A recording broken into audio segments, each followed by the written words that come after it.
अगर आप भी चाहते हैं कि LSB प्रेजेंट ऑफिशियल के वीडियो सबसे पहले आप तक पहुंचे तो लाल बटन को दबाकर चैनल को सब्सक्राइब जरूर करें और साथ में बेल आइकन को दबाना ना भूलें।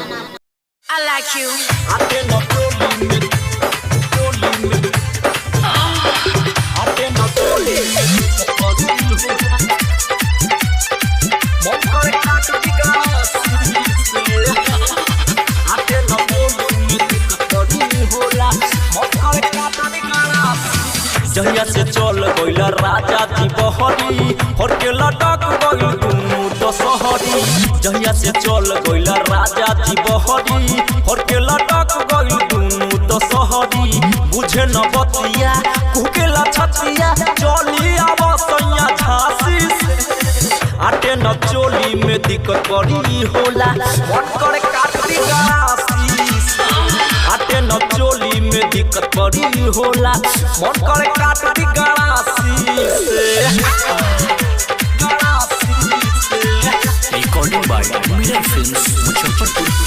आटे न चोली में दिक्कत बड़ी होला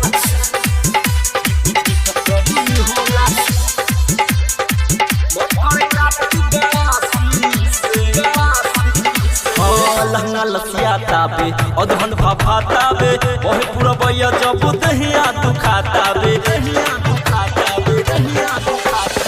लहंगा लसिया ताबे अधन भाफा ताबे ओहे पूरा भैया जब दहिया दुखाताबे। इहे रहन जति रही सैया जाने गवा दे हम फांसी से।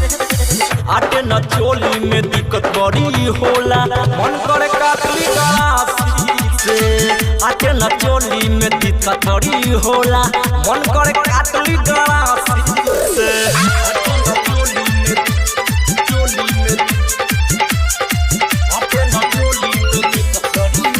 Recording by mirror films Muzaffarpur. मानी न बात सैया धर्म पाला केला सुबोध सोनू देवरा करल चाहे राजा जी बुझनी।